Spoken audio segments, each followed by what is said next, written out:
Okay. Hi everybody, we're just going to do a little afternoon study here on the timeline that I've drawn in the past. Some people have made inquiries about certain aspects of it, so we're just going to try and clear that up this afternoon. So I'll quickly just draw up the timeline so we're all on the same page. So we're going to the end time stuff, so the 2300 days. And all of this is on the channel, so you can go back, check it all out. But just so we've got the drawing up to speed, so there's an end date, which is the cleansing of the sanctuary, and we've seen in the past that that has to do with the Day of Atonement. So the Day of Atonement, in Hebrew it's Yom Kippur. So there's 3 autumn festivals, right? And they are trumpets, which is on the first day of the 7th month, and then you've got Day of Atonement, which is the 10th day of the 7th month, and then at the end you've got Tabernacles, which starts on the 15th day of the 7th month, and it goes for 8 days, so it goes through to the 22nd of the 7th. Now the other thing we need to remember is that a Hebrew day starts at sunset and finishes at sunset.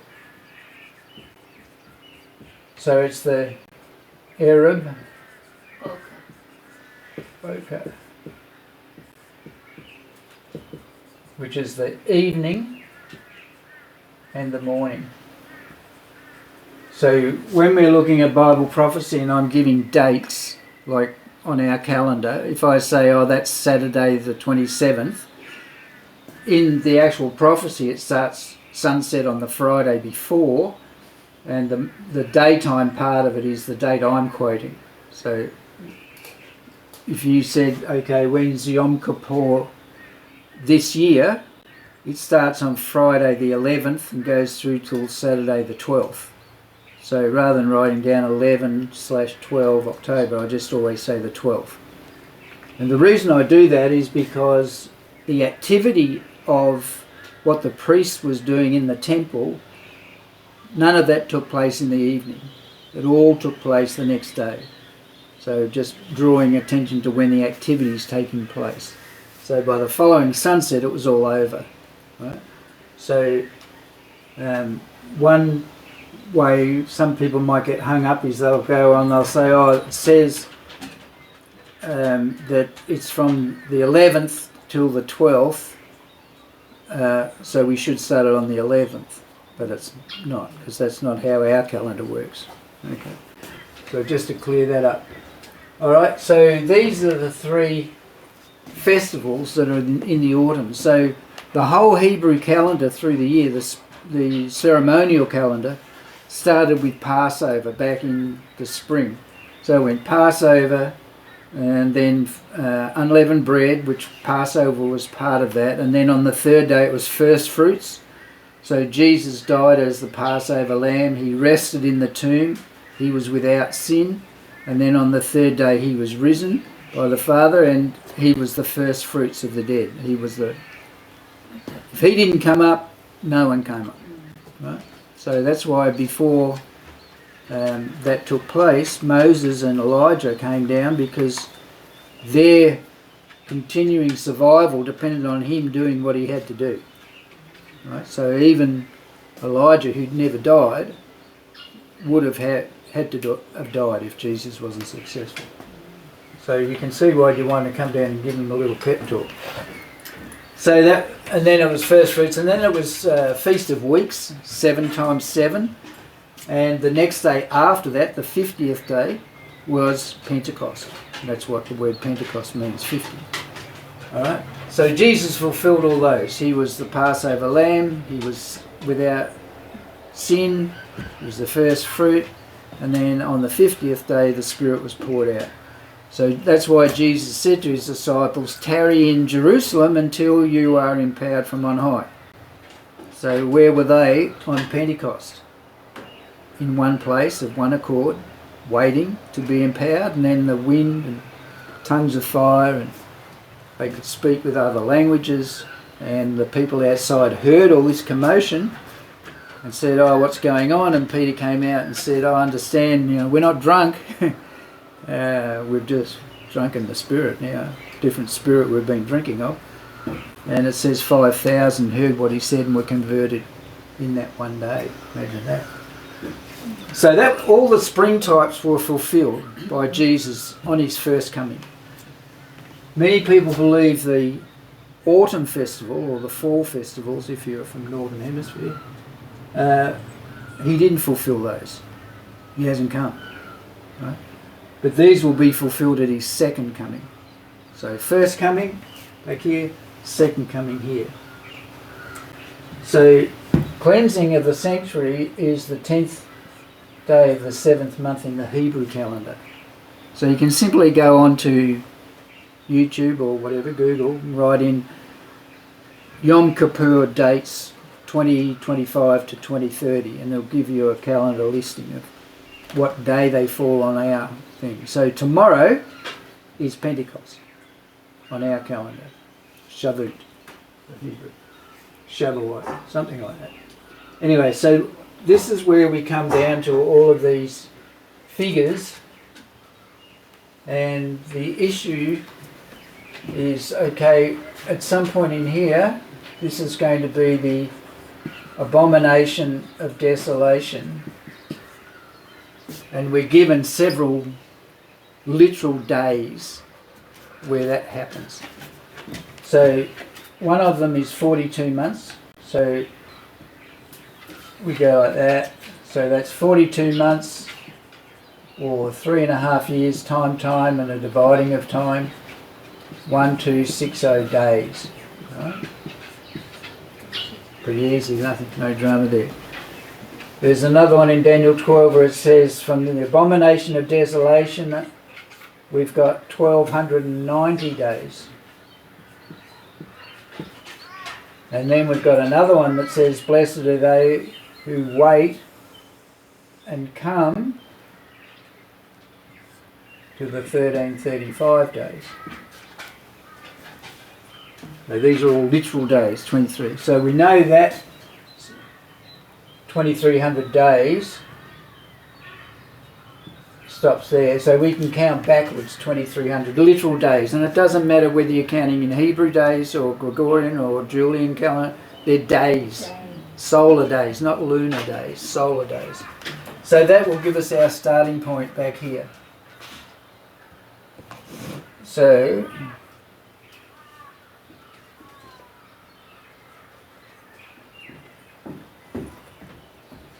it's where is it?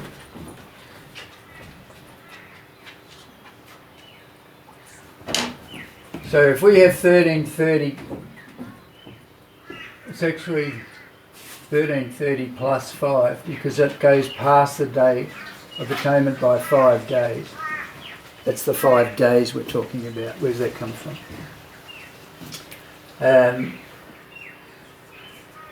So the difference between here and here is 1260. Then there's a 30-day extension to 1290. And then 1290, so 1335 less 15 is 1320. And the distance between 1320 and 1290 is another 30 days. And that leaves us 10 days and 5 days. Are you lost? Or are you right with that?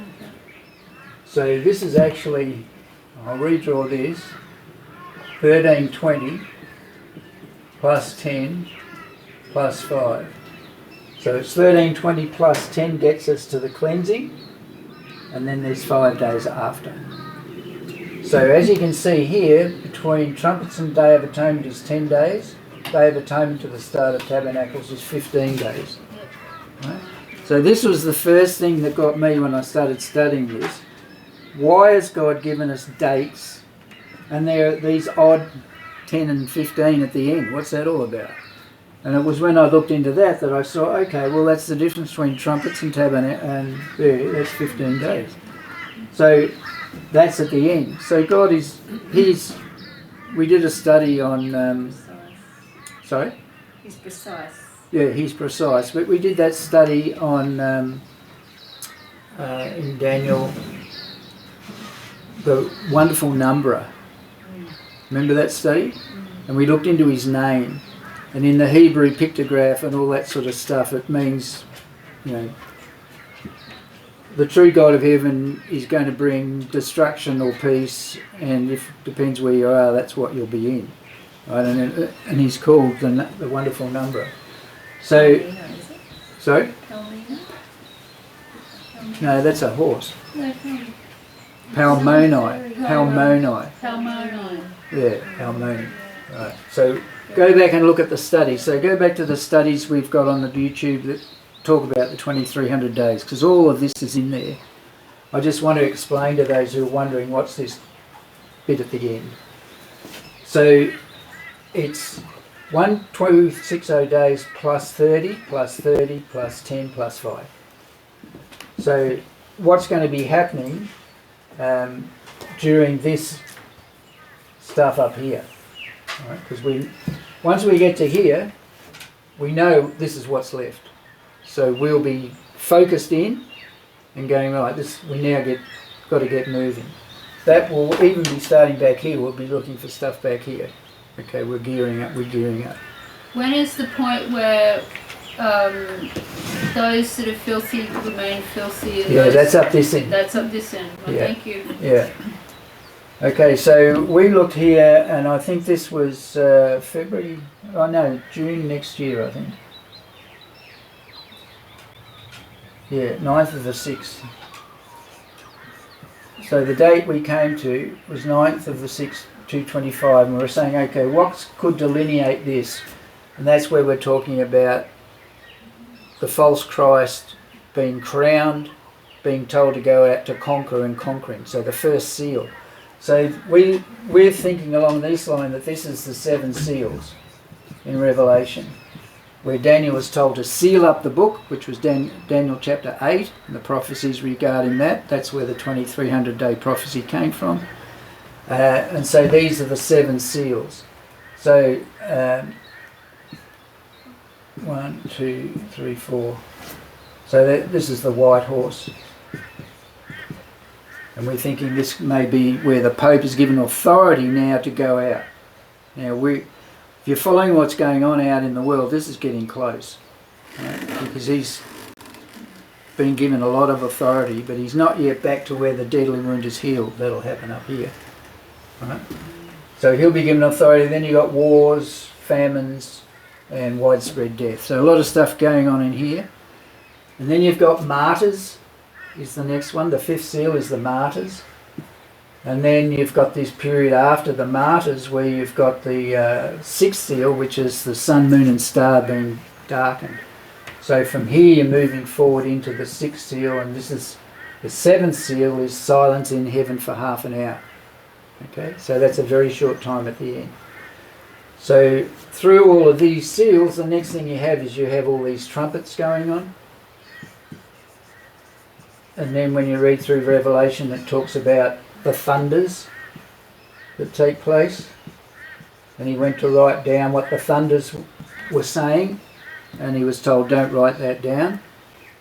It's for future. Now, my understanding would be if he wrote down the thunders, then that would be very specific information that would identify exactly where that's at. So if you were living 1,000 years ago, and knew what the thunders said, you'd be going, well, that's got nothing to do with us. Because what's being spoken about may not have been able to have been understood back then, who knows. But these are the thunders, and the last thing you have right up here are the plagues.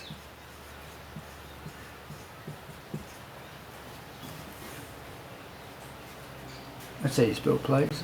Yeah, something like that. So that's right at the end. And so all of these things culminate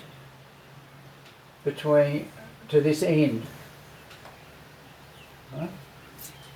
So the cleansing of the sanctuary is the end of time as far as man is concerned, because the symbology of the shadow that God gave us was once the Day of Atonement took place, there's no more opportunity to have your sins covered because it's finished for that year. Right? So during the year, if I committed a sin, I could take my little lamb, confess, the blood sprinkled out in the holy place, and that's a record that my sin has been transferred to the sanctuary as a record that I've confessed. Cleansing blood of the lamb. That's it. And so when that lamb died and the blood was taken, I went off free. I went back home, cleansed, forgiven and cleansed, like we looked at this morning. But the blood of that lamb was the evidence that that sin had been atoned for. So all of the sins of Israel were you had to confess them and go in. If you didn't go in before the Day of Atonement, there's no more opportunity to confess and have your sins covered, because the priest is now going to cleanse the sanctuary. And that's what it says in Leviticus 16 verse 19, that he went in and he sprinkled the blood with his finger on the different things, and that cleansed that place. It was a cleaning out. So then the priest would go out and he had the Lord's goat and the scapegoat, and he would sacrifice the Lord's goat, right, which was Christ, to atone for the sins of the people. And then he would place his hands on the scapegoat, Azazel, and the Azazel would bear the responsibility. Right? He doesn't. It's not his blood that's atoning for the sin. That's the Lord's goat. But Azazel was the responsibility. Who started this thing? Right? Who presents themselves with the head of a goat in a pentagon thing? Plus, all of the sin of the world that was put onto Christ's shoulders, that had to be taken off him so that he wasn't no longer part of that. Well, it's not really that. He's taken responsibility for the atonement. Right? So if you think of it like say there's a car accident and someone gets not killed. Say someone, a speeding fine, right? So a policeman pulls you up for speeding and you get taken to court. Who's responsible for the speeding act? The driver. But who can pay the fine? Anyone, right? That's the difference. So there's a difference between atoning, taking on board the sin of the world as an atonement, as to taking on responsibility. Jesus wasn't responsible for the driving ticket. That's Satan. So Jesus paid the price to redeem humanity, but Satan was responsible for getting humanity into that position in the first place. So that's the scapegoat. He's the scapegoat. Right? Different in terminology to how we think of a scapegoat. A little bit different. So he's then taken by a strong man into the wilderness and left in the wilderness, never to return again. So over a period of time, the Jews started, when the strong man took him out, he'd kill him out there, right? And then he knew he wouldn't come back. Which is symbolic of what happens to Satan. At the end, yeah. Right? He bears the responsibility. But even he will bow the knee and confess that Jesus Christ is Lord to the glory of the Father. So, that's why everyone, even Satan, cannot deny when he's confronted with everything that's going on, he cannot deny that he's responsible. So that's what's happening at this end. So on the Day of Atonement, that's what happened. So that means the sanctuary was then cleansed. So there's no more sin record or all that sort of stuff. And that started a new age, new eon, which sometimes is translated as world. So when Jesus said what will be the sign of thy coming and the end of the world, it's actually eon, the end of the age. This is the end of the age.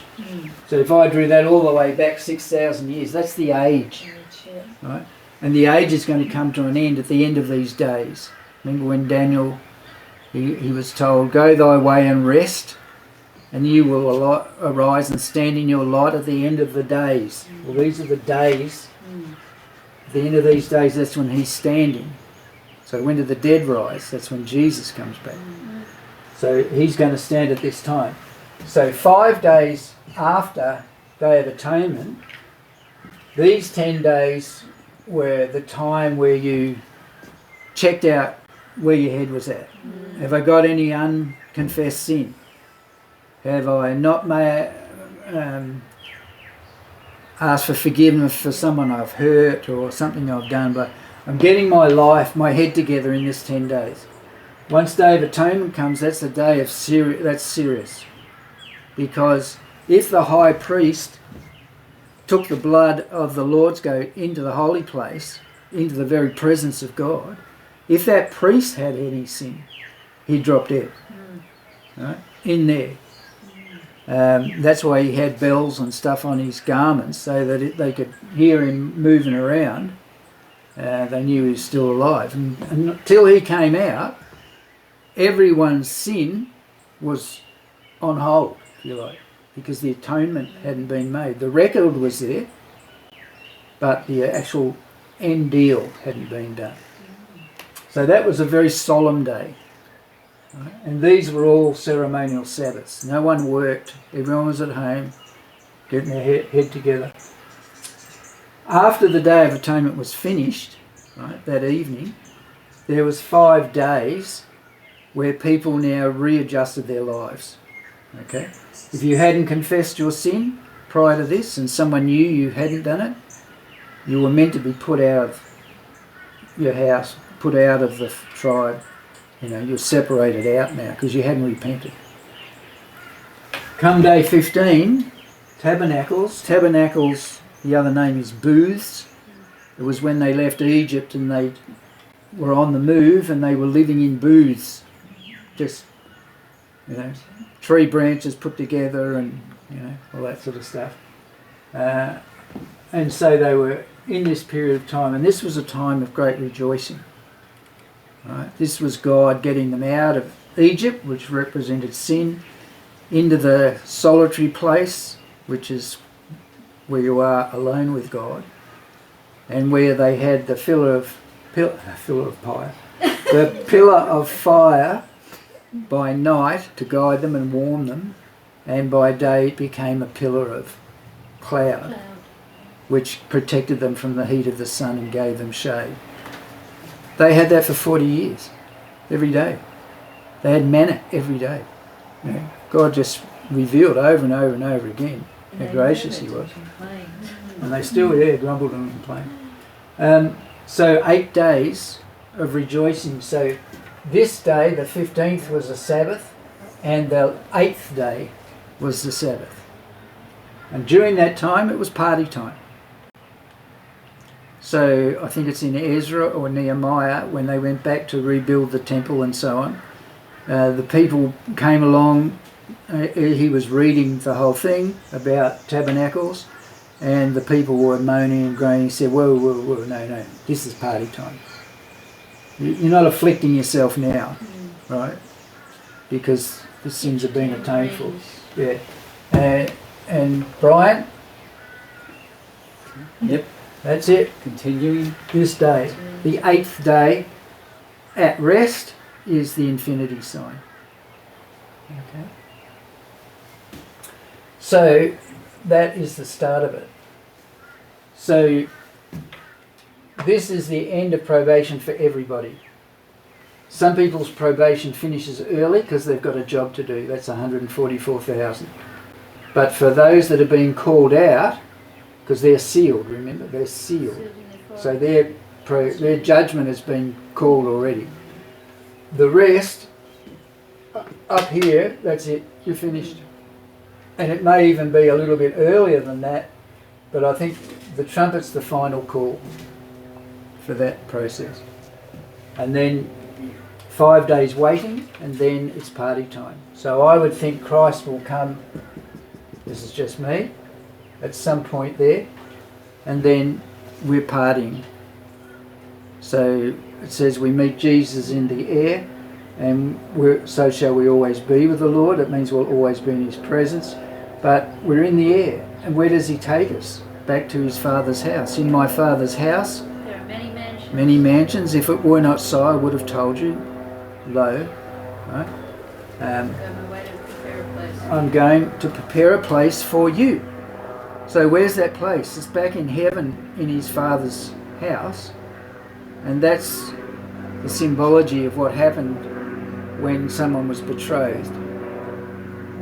The bride would go back to his father's house, add a room for he and his wife, and when that room was complete, he'd come back, and then they'd have the marriage supper, and the wife would go back and be in the father's house, so on. So that's the symbology. And so we're back there, but there's no end to that relationship now. This is rest. Right?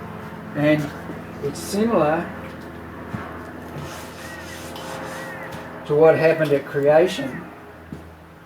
We had 1, 2, 3, 4, 5, 6 days, and each day had an evening and a morning, an evening and a morning. Yep. Whatever happened. 6-day, evening, morning. Chapter 2 is when he creates the 7th day, and on the 7th day he rested from all of his labours. He's resting now. Obviously he has an evening, right, because that morning comes through to that night, but it doesn't end. The morning doesn't end. No. It's a bit hard to get it with the sunrise sunset thing, but this morning here, that evening is the end. Then this is the 7th day, right? It has beginning, but it has no end. It doesn't say the evening and morning was the 7th day. Mm-hmm. It's just he creates the 7th day, which is a day of rest, right? And that rest with Adam and creation was to be eternal. Adam was created to be an eternal being. Let us make man in our image. Right? Well, God's immortal. So Adam was given conditional immortality. You can eat of every tree except one. If you eat of that tree, you'll die. That means he wasn't immortal. But he had the potential to have immortality if he never touched that tree. So that originally, a creation was meant to be an eternal rest. God saying, right, I've made everything for your benefit. You're going to look after it. Adam named all the animals, blah, blah, blah. Eve was begotten of Adam out of his flesh. She is now flesh of my flesh, bone of my bone. Adam was begotten out of the earth, out of the dust, breathed in the breath of life, and he became a living soul. And together they were to go forth and multiply and fill the earth, which meant at some point, if nothing had gone wrong, the earth would have been filled. And at that point, procreation was no longer necessary. Right? The hiccup, which we call sin, God's purpose will never, he says, my word will not come back to me void. So when he said go forth and multiply and fill the earth, at the end, up here, the number is made up of those who are going to fill the earth. And it's full. And it's full. So is there any need for procreation after that? No. So Jesus says you'll be like the angels, neither marrying nor giving in marriage, because there's no need to procreate. Make sense? Mm-hmm. Okay. And so the number that come through here have all gone through the sin issue.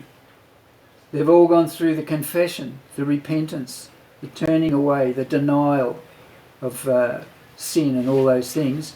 And they have now all been sealed. The 144,000 first, those who come out, the great multitude who come out of Babylon, are sealed as well, given white robes and so on.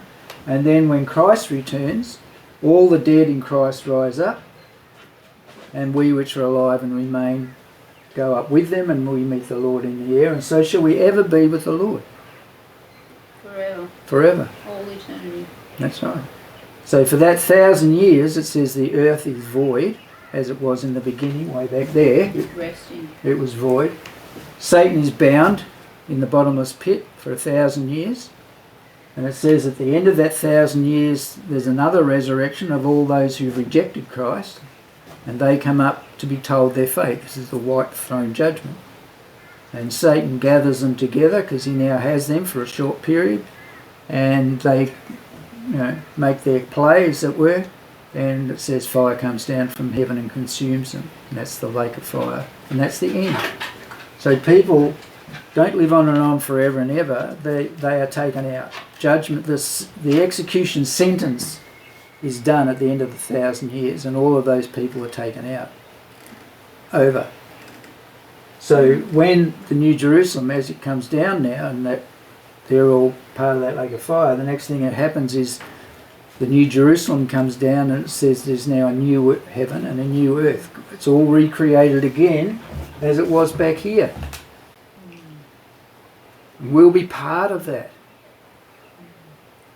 Now if I was God, but I'm not, I might have a bit of fun and say, Christine, which dog do you want to be your partner forever? All of my dogs that have died. Can I have more than one? Yeah, you can have as many as you want. What about you, Marie? You got a favourite animal person? Not a person. Yeah.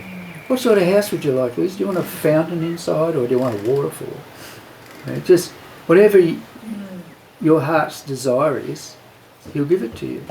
So New Jerusalem comes down, the gates are open, and we go out and we re-inhabit the earth as the full population. Wow. And we're all obedient to him. Yeah, we can't help it.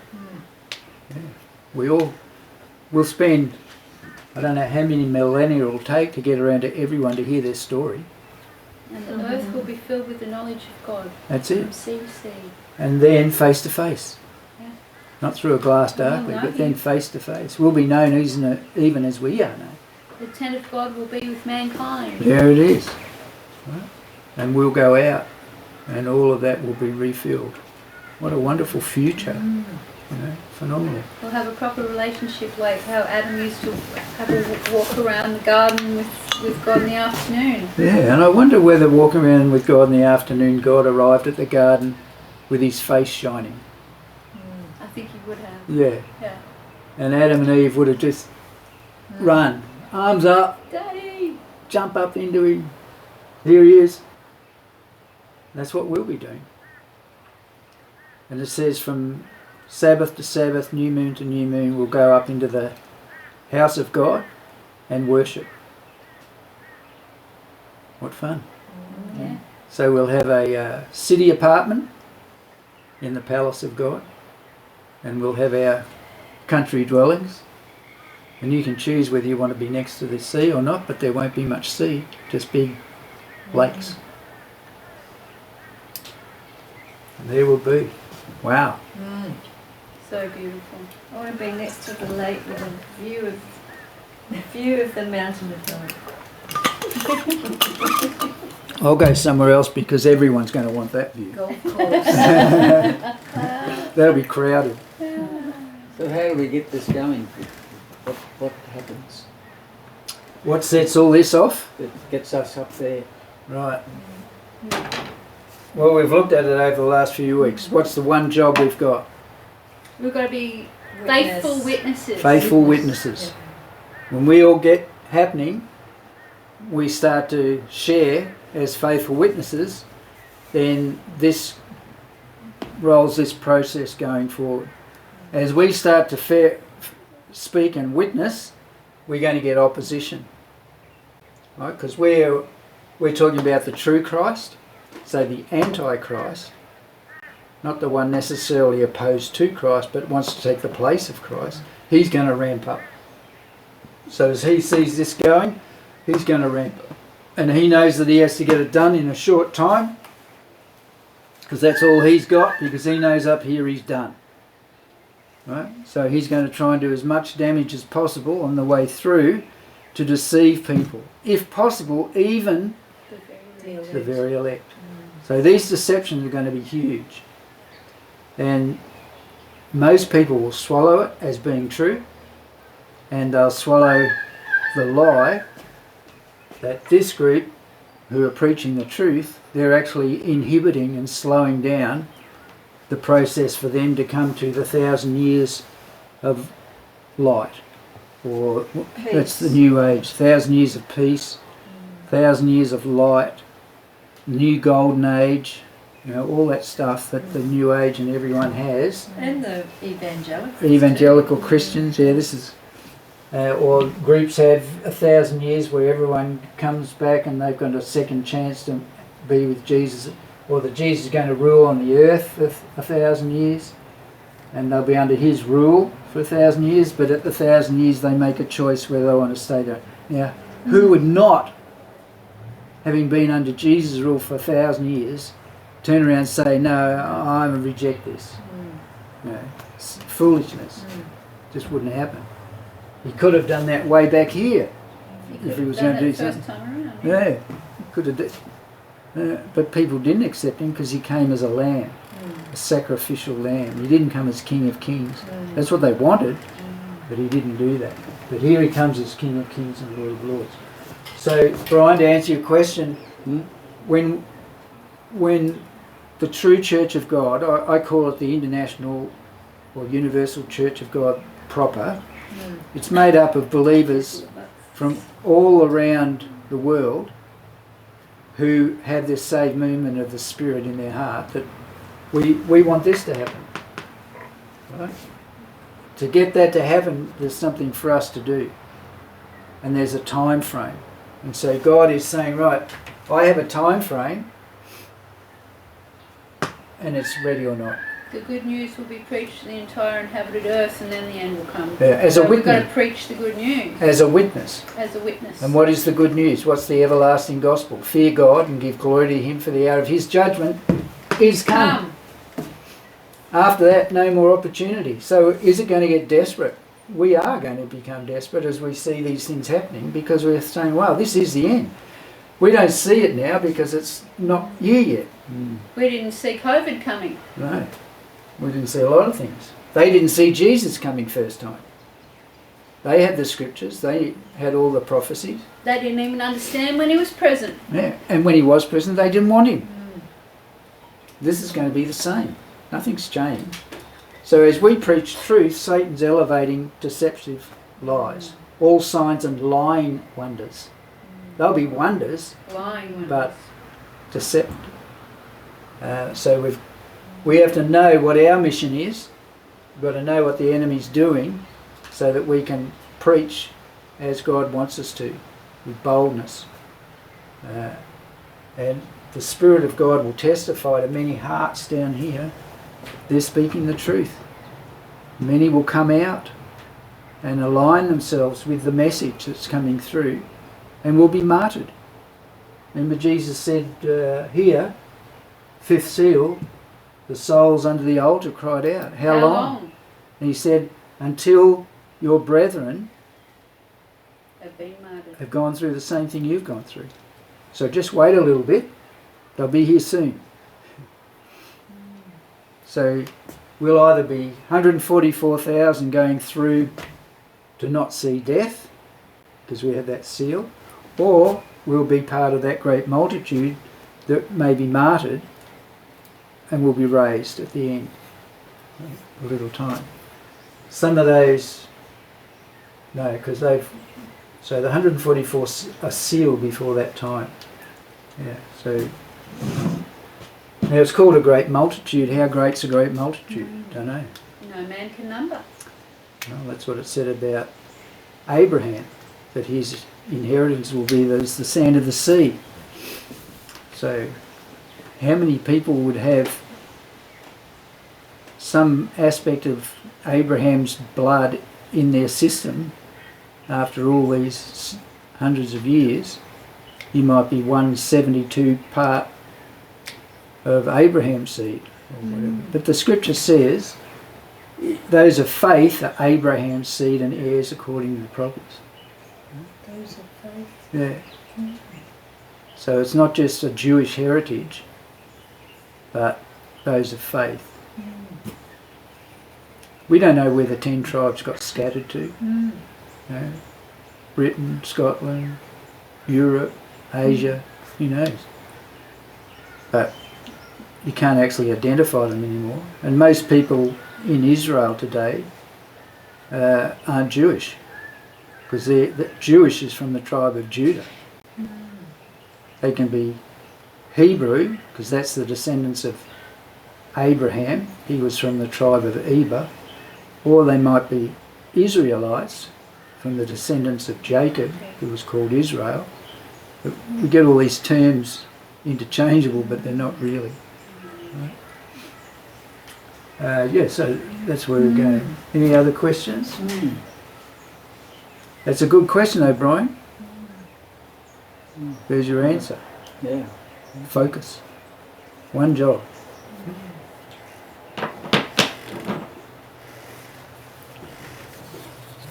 I hope that clears that up. Thank you, Jay. Is that done? Mm.